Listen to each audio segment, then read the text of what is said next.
Hi, welcome to Exploring the Temple, Our Bodies Uncovered. I'm Sherry. I'm Justine.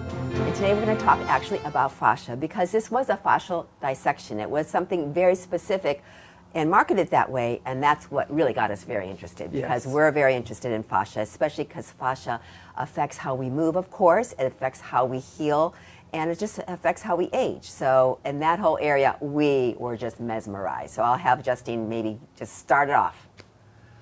Well, it's interesting. I mean, in my opinion, Tom Myers, the author of Anatomy Trains and our teacher, is kind of one of the top fascia experts in the world, and he's been on this fascia train for 40 years, maybe 35, trying to get everyone to realize the importance. And in a lot of dissections, the fascia and connective tissue is what's taken away. Get that out of here so we can look at the good stuff. But really, that is the good stuff. That's, you know, somebody said a question about the pericardium of the heart, wanting to see that attached to the diaphragm sitting there. And he's like, whoa. As long as you realize those aren't separate entities, they're all one.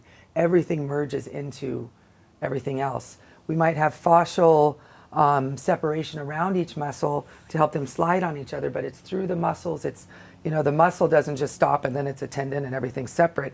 It merges and then connects and merges head to toe. It was amazing. And that really was amazing to me to see the muscles and the tendons, because I thought the tendons were just that little piece of connective tissue that just took the muscle and just, you know, kind of connected it. No, it actually is this long tendon, and all of a sudden it becomes a little thinner and then a little thicker and then a little thicker into a muscle. So that was truly amazing to me, especially in the legs. They were beautiful, right? Mm-hmm. Like I was just overwhelmed so often by the beauty of them. You know, the glow, the pearlescence. Yeah, you're exploring this beautiful inner space, and to a person, they were gorgeous. Yeah. Yeah. They were translucent. And the thing is, we dissected the hand and we dissected the foot as well. So you can imagine the tendons are similar, right? They kind of start and then they branch out. You could put your finger underneath the tendon and kind of just lift it up. And it's really, it's strong. It's not something that really will tear or rip very easily. Right. So that was, to me, a little bit more amazing. I always felt like those tendons are like kind of fragile kind of things. No, they were pretty sturdy. Right. Yeah, and to see the strength of them, and then for different muscles like the Achilles tendon down here, that has to be a bigger tendon because of its job of connecting the calf to the foot and what it does.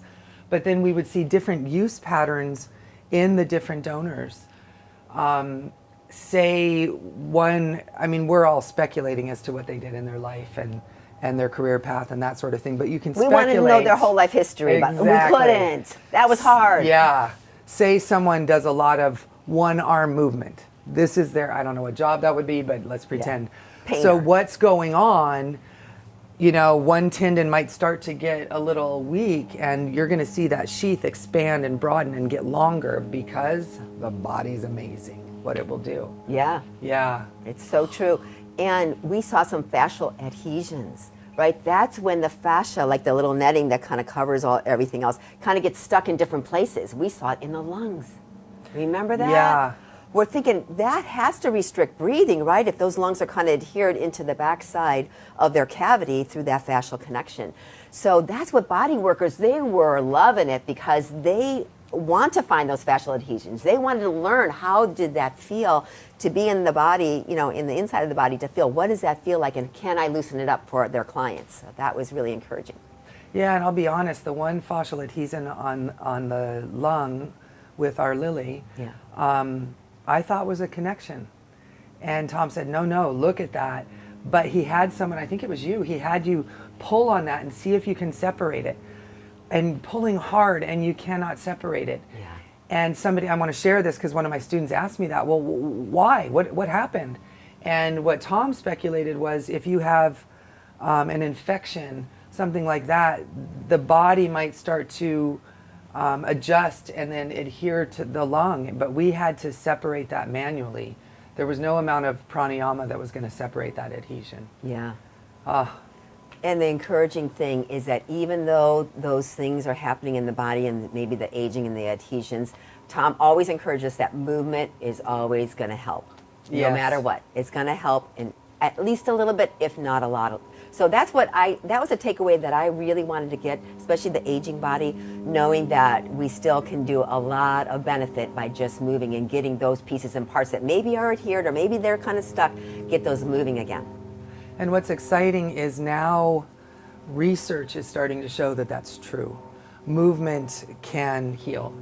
And someone had asked with our donor, Lily, oh my gosh, for such a petite woman, there were areas of the body where the layer of adipose tissue was that thick and to bone was just maybe an inch beyond that.